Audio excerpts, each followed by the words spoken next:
Jennifer, we just ran up to you, and you just dropped everything and posed for us. That was so nice. The awards. That was a big night. That was a great night. Great night. Taylor, what was it like, the casting process? When did you know you found your Parker and Jason Statham, and then when did Jennifer Lopez come in? I read this script. John McLaughlin did a fantastic adaptation. I knew Parker. I'd read Parker books, so I loved that essence, that literary creation. But I didn't know this one. And when I read the script, I said, "What's happening with this?" And they said, "Well, Jason Statham's sniffing around it. All right. Now that can be a curse or it can be a blessing, because you go, oh, I read something I like, but ooh, because every actor, even though they could be great, may not be great for a particular role. But I'm thinking to myself, Jason Statham. I know Parker, hard, silent man. Really keeps still waters run deep. And I said, Jason Statham might be the right guy for this. Could be good. And then I read the book, and I loved the book. And then I met Jason next, and he had not committed. I had not committed. On the basis of us sitting and talking about it, we both committed simultaneously. So it was that kind of thing. And by the way, I could have committed and not found my Parker, and then I would have been, I might not have made the movie. Because with something like this, you have this legacy you got to fulfill. So it was really simultaneous. Everybody else in the movie I cast. Everybody else in the movie I went from there. And you go from the center out. I always cast from. So I have Jason. I've got to cast a bunch of professional criminals that are his nemesis. And, Michael Chiklis, I love. But he has been plenty tough before. And he's smart. He's tough and smart. Clifton Collins, you remember him from Capote, and he's, again, the same kind of integrity. And Wendell Pierce is part of my acting company. He's been in 3 of my movies. He and I are really close. And again, Wendell Pierce may be overweight, but he's tough. He's smart. So I wanted that triumvirate to be veterans, because you got Nick Nolte in the role. Again, I seduced Nick Nolte to do it. You kind of sense the moment you meet them. When Nick Nolte runs over that kind of voice, it's like Nick Nolte, beautiful Nick Nolte, who's become this, bear. And he goes, so good to see you, man. You just know that he means it. And that there was a time when Nick Nolte was the boss, and he taught Jason Statham, i.e. Parker, everything he knows. These are things you have to do without a lot of dialogue, without a lot of stuff. You just have to feel.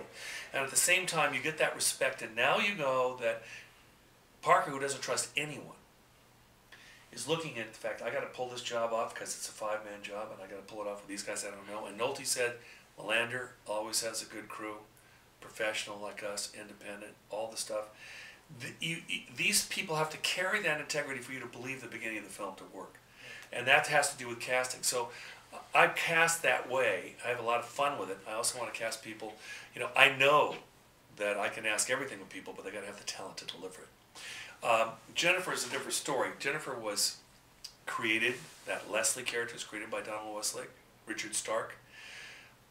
Great character. Messy, fantastic, completely sad, and at the same time still got moxie. And not ready to give up. And I thought of Jennifer. She wasn't written Cuban. She wasn't, she was in West Palm Beach, but kind of past it.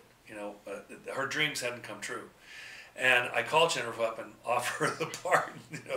I'm basically saying to her, I'm doing a film called Parker with starring Jason Statham. Well, she knows she's not getting the lead, right? And then I say this character doesn't come in for quite a while. And then when we meet her, she's pretty sad and messy, and her life is kind of falling apart. And she, she's listening.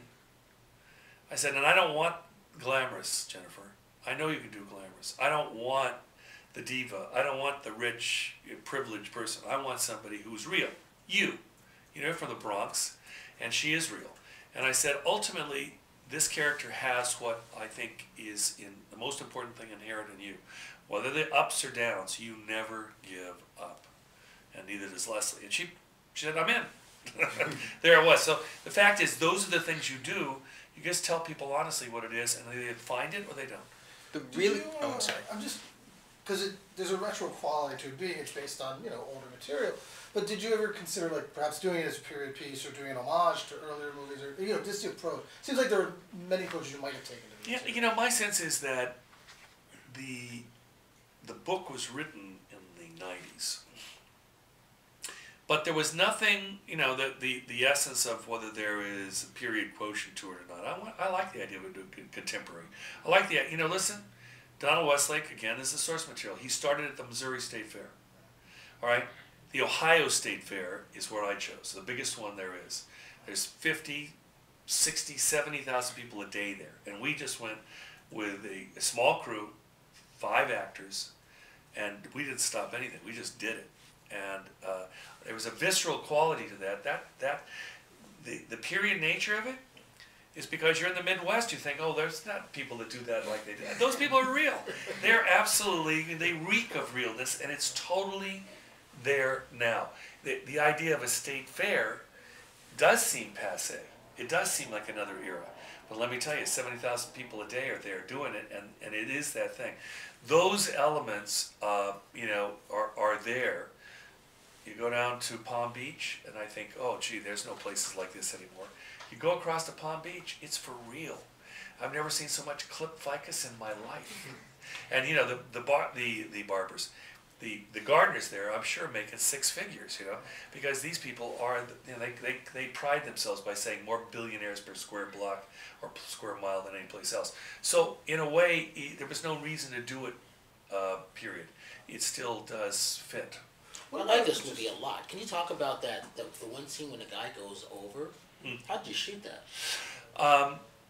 By the way, in the book, you know, he goes over the side in this, after this long fight. You have this fantastic ability with the 2 actors that you cast as because, you know, again, we've all seen movies. We've seen too many movies that is, you know, you got within a second and a half, you got 4 cuts, and that just says lie, lie, lie. You know, it means I saw your face, but then I saw somebody's hand go into his stomach, and then I saw this other shot, and you know that there were, you know, 3 shots with stuntmen and 1 shot of the actor. I cast again Daniel, and this is important. You know, Jason Statham, he's going to do his own stuff. He was an Olympic diver. He's a perfectionist. It's great. He's a gift. But I cast, opposite him, Daniel Bernhardt. Daniel Bernhardt is starred in action movies. He is, in his own way, in Asia, very famous, you know, shopsaki, you know, action guy. By doing that, and I believe that you do a scene, I don't care whether it's a sex scene, or a car chase scene, or a fight scene, or a dialogue, intimate dialogue scene. It's all about character. It's all about revealing who you are and what this is all about. So in that scene, I got the privilege of not having to cut 14 times. I've got both guys' faces. I see the guy pull down the television on Jason Statham's head, and I see Jason Statham get up from underneath it. You know, there's no tricks there. I mean, they're doing it, and all the way through that. So at the end, you know, the knife. The knife is again written, but it's about Parker. It's about Parker saying, "I'm finished. I'm dying. What do I do?" And I read it. I went, "I'm doing the movie." You know, the idea of reaching up and putting that knife through your hand and saying, "There's no way you're going to beat me." So he does that and throws the guy over the edge. Now I have to admit something, right? In the book, he tosses him off the edge. That's the end. I thought, no, I want to have a real moment here. So I had him toss him off, but of course Jason goes off with him. Now that's the fact of life. You know, you're not controlled. See that balcony right there? I'm going to throw you off of it. You're going to grab a hold of me. In order to propel you off of it, I've got to have velocity. If he hangs on to me, if you hang on to me, we're both going over. And so I had that moment there, and then of course, you know, Daniel Bernhardt is good enough, he grabs a hold. So now we can take that moment. You think you've been through the fight, and you're going to say, well, I've had enough of it. No, I'm going to say, maybe you haven't. Maybe let's see. Because I want to feel all the way through this philosophically. Parker's not Superman. Parker is a guy who gets hurt, and he may not make it. He does, but it's mind over matter. So in that instance, one, I thought he beat the guy. Guy was pretty good. Then the guy comes back, and the knife goes through. Then he goes over, and now they're both gonna fall down to their deaths in this instance. And again, Parker if you see it, there's that one moment where the guy's pulling down. He kind of guts it up. He grabs one more time and kicks him down. And he is as exhausted as he is. To me, that was the fitting end of the piece. The fact that he was there, and I did, as a filmmaker, take it further than Donald Wesley did in the book because I wanted a good capper on it. And, you believe it or you don't. But I mean, how do we do it? We did it on the 28th floor of the Boca Resort. I mean, that's for real. And Jason Statham is hanging off that balcony. See, that's the thing. Both of them are. Now, did they have wires? Yeah. But, I don't care if you have a wire or not. Are you going to go up on the 28th floor of a place and be wired up there? Jason Statham would. Daniel Bernhardt did. That's how we got it. And, I storyboarded every moment of this film, everything. But, I did have some good second unit people working with me. So. One really cool vibe I got from this movie, it kind of reminded me, this is kind of like a blue-collar kind of heist movie. It kind of reminded me of David Mamet movie, The Heist, as well. Was that intentional? Did you want this to be kind of more of a blue-collar style? Every movie I make is about working-class people. I mean, look at my films. There's no... I don't visit the same type of movie ever. I was always, you look at my movies, it's all this and that, and this and that. And why can't we define this guy? That's what everyone is an adventure for me. But the one characteristic that's always the same is that all my protagonists are working class, because I am. And that's what I'm interested in doing. So yes is the answer. These are not. This isn't a cat burglar. This isn't David Niven, on the Riviera, kind of going through and saying, "Aren't I charming?" It's the real guys and how they really do survive. And I want people to go, "That's balls." I mean, Michael Chiklis has got balls. He put that thing. The thing is that you figure in this piece, if it wasn't for Michael Hoffman's character, probably Parker and Chiklis could have worked together pretty well because they're pros. They understand it. It was a good gig. I mean, to pull that off in Palm Beach is a brilliant move. But he had that weak link because he wanted to make double the money and he got that fence and it didn't work. But those guys are real guys, and you want to believe. You have to have a certain amount of respect for what Melander did. It didn't work out. That's too bad. But that Well, working class. Being an Oscar winner, does that make the studios look at you different? And No. Okay, and so they don't when you get a project, they don't kind of like whisper in your ear, we kind of want the same result as what you did. Well, I think they all, but you just have to understand, you make a film and it can be incredibly successful, and I've been lucky to have that. And I've done it more than once, I've done it several times. But the problem is each time you do another film, it doesn't do as much. They just lose complete interest in you, It's that, the one after the big one, they'll go for it, and then after that, oh gee. With Ray, I mean, I've spent 13 years trying to get Ray made. I think Ray Charles is I know he's a genius, but he was just an amazing story. Do you think that any studio thought so? No. Did all the things that I'd done, me going in and saying I want to do this? No. And I got one guy who financed the movie, no studio did. It was an independent film. And then the film went out and killed. And they went, oh God, isn't that great? And it's nice. But at the same time, it's what are you going to do for me lately? So in this instance, of course they do. This was an independent film. And the people that financed this movie had never financed a movie for more than $10 million. So they were shitting in their pants. And I'm trying to give them a good movie. And this isn't taking anything away from them. It's a natural response. Hey, I'm going to give you the best movie I can for the money I've got. And did we fight in the process? Yeah. Because I'm fighting them for giving them the best movie possible. They're fighting to say, you're going to spend all our money. And I didn't, and by the way, I made the movie for 3 days less than in the schedule because they took that away from me without cutting the script. So things never get easy.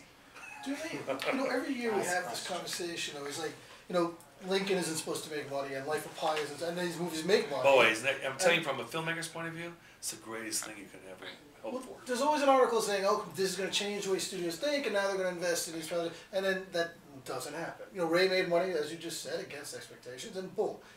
Will that ever change? Or are they just going to keep making movies about guys? I think they're frightened. I think that you know, again, we're working in a world today of piracy, where you know no one talks about it. Remember, these people have stock prices they're trying to. You think they're going to tell their stock people and their people or analysts that they're really worried because their work is being stolen and that they have a really hard time?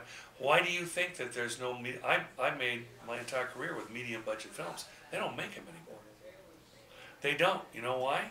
Because they have to release everything day and date around the world, because otherwise they won't make any money. It's changed the nature of it, and this business is, you know, you guys know, you're looking at it, it's a whole different thing. But to me, you know, I just have to keep fighting to make the movies I can make. And I believe in the long run. And by the way, the thing I think is good, this is not a statement about the audience, the people around the world not loving what we do. They do. What do you think the pirates are selling? Our work. They're just stealing it and selling it. People want it out there. It's just a function of now trying to get a thing where you can, you know, make professional films and actually, you know, be able to monetize what you do. That's where we stand. That's why the studios are so, and I understand it. I mean, I'm sorry, but you know, I'm probably not a comic. I mean, comic books are not my. They're great. They can be great, not for me. So it's tough out there. So next up, HBO. Well, we'll see. No, I mean, I'm a feature guy. I wanted to continue that. By the way, I would love to do something for HBO if it was what I wanted to do. I want to do something on Ahmet Ertegun and the history of Atlantic Records. That would be great. But does HBO want to do it? No. Thank you, everyone.